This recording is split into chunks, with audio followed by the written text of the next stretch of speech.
O presidente Jair Bolsonaro pressiona o senador a mudar o objeto da CPI, que vai apurar a omissão de seu governo no combate à pandemia da Covid-19.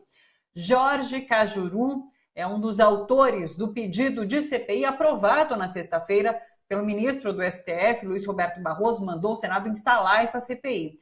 Bolsonaro quer que a comissão também investigue, que essa CPI também investigue prefeitos e governadores.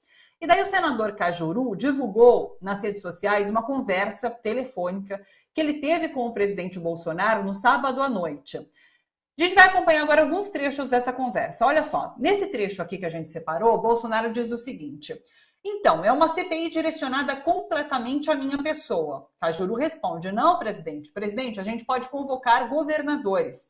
Bolsonaro fala: se você não mudar o objeto da CPI, você não pode convocar governadores. Cajuru diz: mas eu vou mudar, eu quero ouvir governadores. Bolsonaro finaliza então: olha, só o que você tem que fazer, tem que mudar o objetivo da CPI, ela tem que ser ampla. Se não mudar, a CPI vai simplesmente ouvir o Pazuello, ouvir gente nossa, simplesmente para fazer um relatório sacana. Essa é a fala, então, o diálogo entre o senador Cajuru e Bolsonaro. Eles continuaram conversando.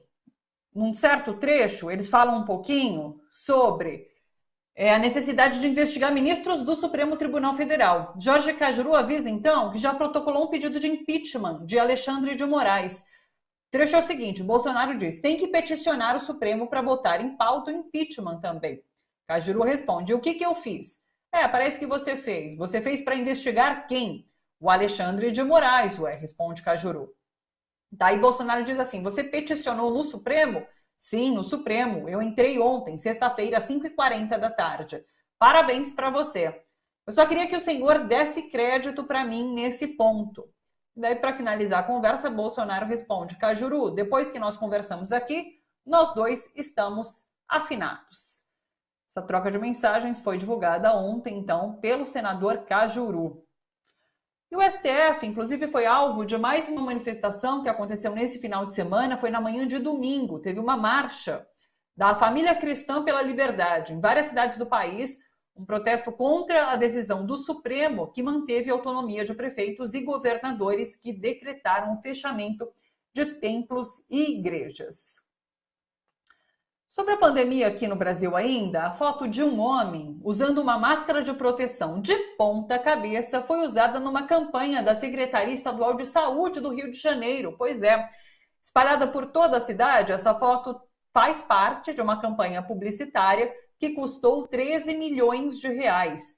Alertada nas redes sociais, a Secretaria de Saúde pediu desculpas pelo erro grosseiro. Uma última notícia internacional: eleições no Equador. O candidato de direita, Guilherme Lasso, derrotou o esquerdista André Arauz, aliado do ex-presidente Rafael Correa, e elegeu-se presidente do Equador no segundo turno, que foi realizado ontem, no domingo.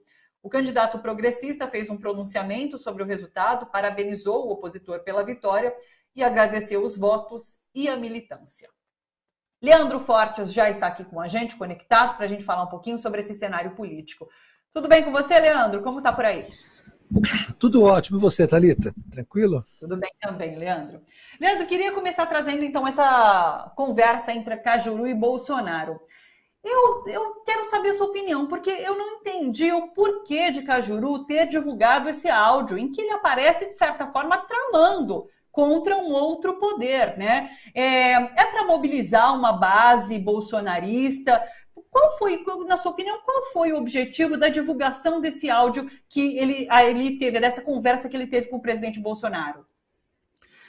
Thalita, essa é uma pergunta de $1 milhão. Eu confesso para você que eu também estou como você, não sei explicar bem. Eu tenho, desde ontem, hoje de manhã eu vi alguns programas, vi algumas pessoas falando, agora na hora do meio-dia, mas eu vou dizer para você qual é a impressão que eu tenho disso tudo.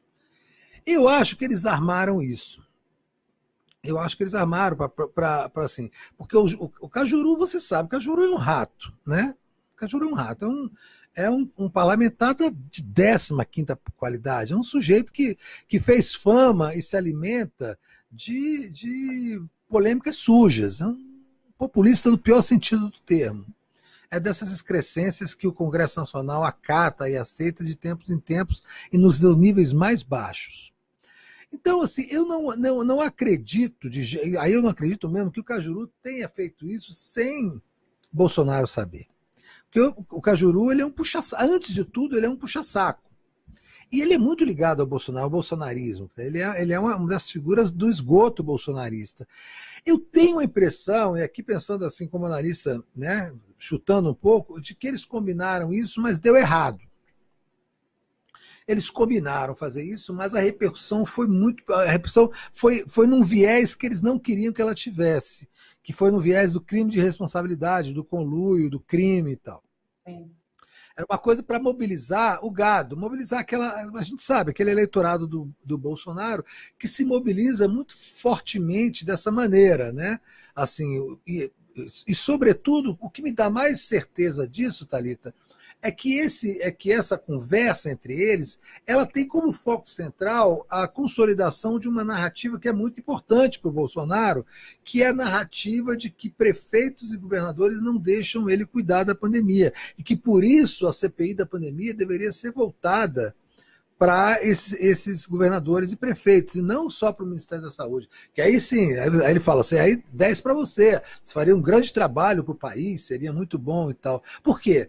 Se a CPI se centrar somente no Ministério da Saúde, somente no Eduardo Pazuello, tem uma crise que pode ser adiantada nessa circunstância, que é de que na hora que o Pazuello for arrochado, ele não vai salvar o governo Bolsonaro, ele não vai defender o Bolsonaro, ele vai defender o dele.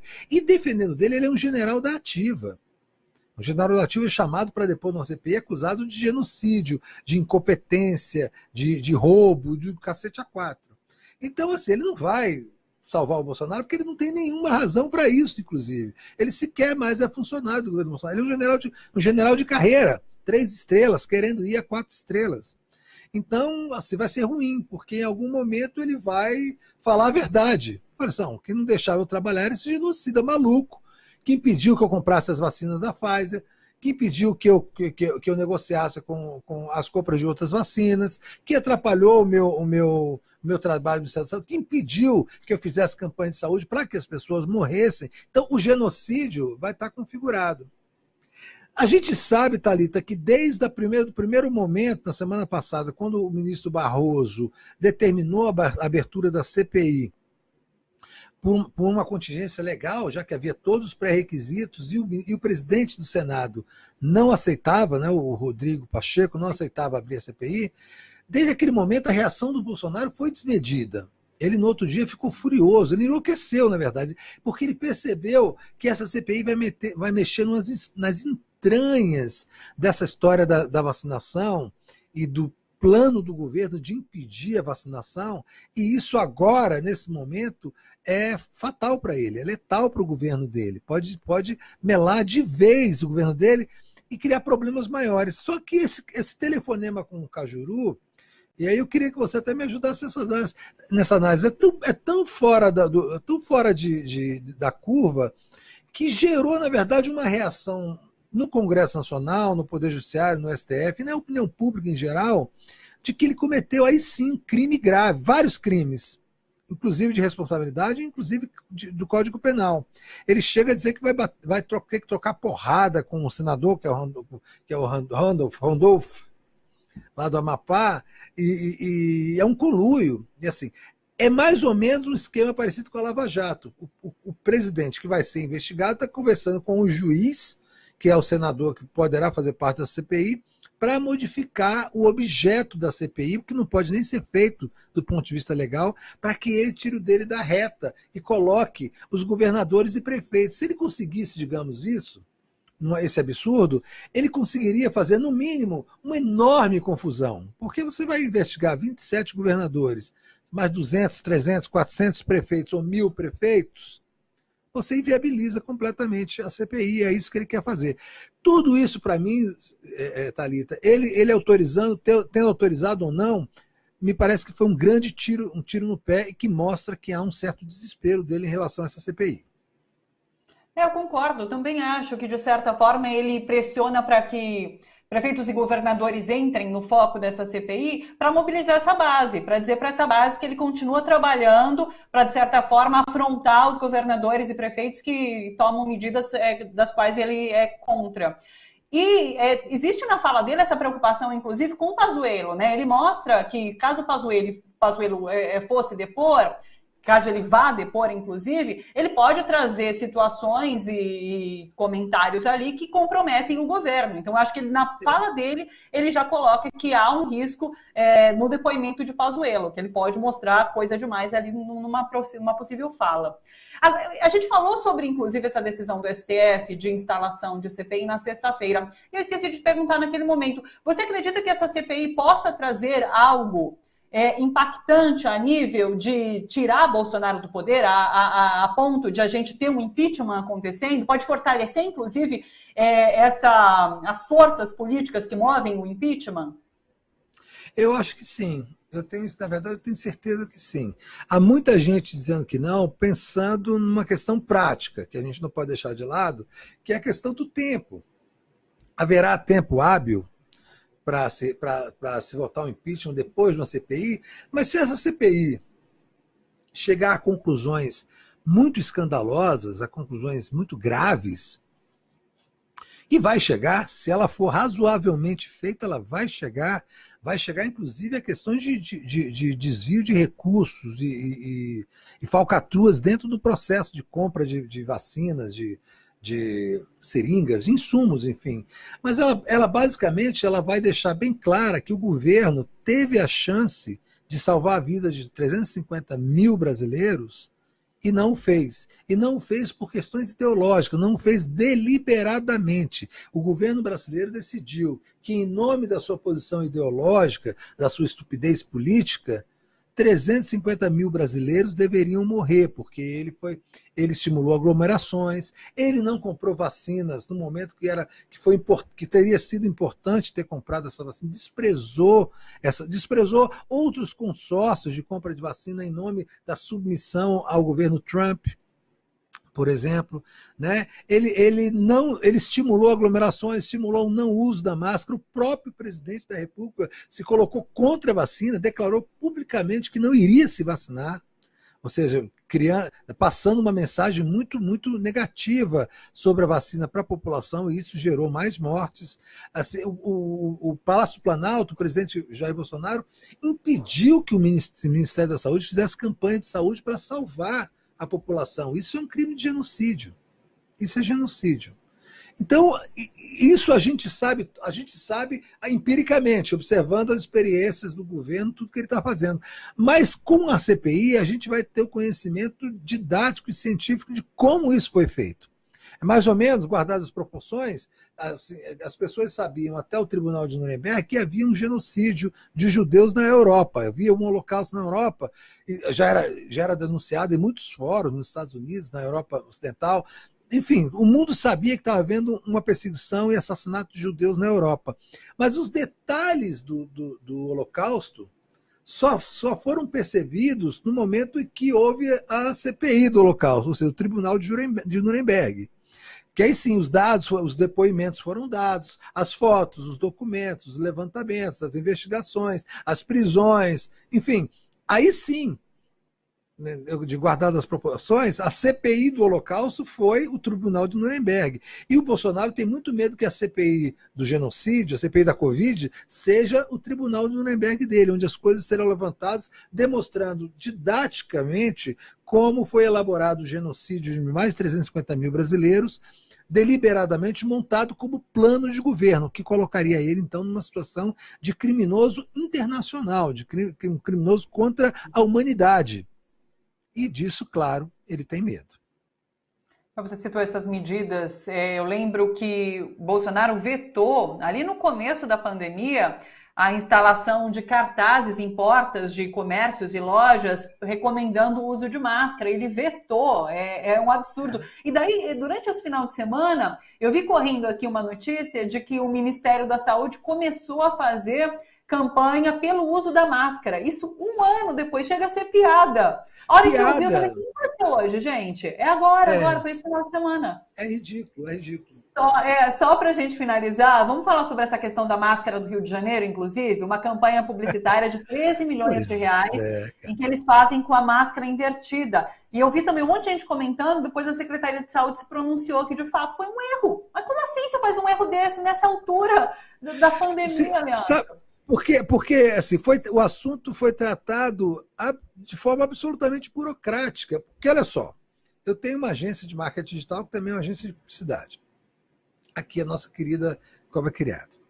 Quando você faz uma campanha, né, você prepara uma identidade visual para o cliente, você manda todas as peças para o cliente e senta com ele para aprovação. Então, isso passou por uma agência de publicidade completamente sem Sim. noção, né? Porque ela que providenciou a foto, foi feita por um fotógrafo, passou por um diretor de arte, por um diretor de criação, certamente pelo dono da agência, por ser uma conta grande, por Secretaria do Rio de Janeiro e tal. E ninguém viu esse rapaz com a máscara invertida. Mas tudo bem, são publicitários, de repente não perceberam, né?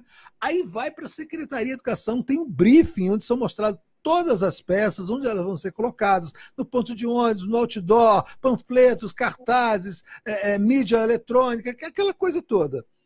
E ninguém na Secretaria de Saúde percebeu que a máscara estava ao contrário. A isso você paga 13 milhões de reais para uma agência de publicidade fazer isso. Um negócio tosco, um maluco desse, mas ninguém vê isso. Aí as pessoas na rua que vão reparar quando vem. Aí a secretaria, enfim, fez, pelo menos não insistiu na maluquice, dizendo que não existe uma técnica de usar porque do bolsonarismo, dessa gente, você espera tudo. Mas é um desastre absoluto, né? Quer dizer, numa situação crítica como essa, o uso da máscara vira uma piada. Né? Uma Eu fico piada imaginando, terrível, né?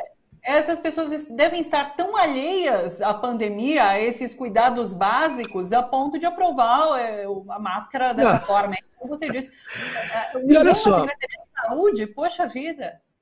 e a persona publicitária, que é essa figura que colocaram aí, esse senhor, ele é a persona de um médico.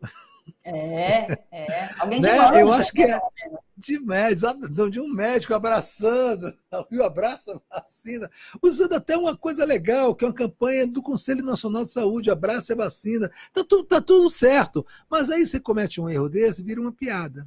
Vai virar sempre, as pessoas vão começar, não, você pega e fala, não, estou usando como a Secretaria de Saúde mandou usar a vacina. Mas, enfim, é um erro, é mais uma piada do que um prejuízo grave, na verdade, mas demonstra a total falta de compromisso dessas pessoas com o que está acontecendo no Brasil hoje. Mas achei muito legal essa análise que você trouxe de alguém que entende desses passos de uma campanha, para que a gente compreenda. Ela tem muitos passos para que esse erro se perpetue, entendeu? Então tem que haver uma cadeia de descompromissos total para uma coisa dessa chegar no final e ser colocada nas ruas dessa forma. Puxa vida. Leandro Fortes, muito obrigada. Posso falar só uma coisinha rápida?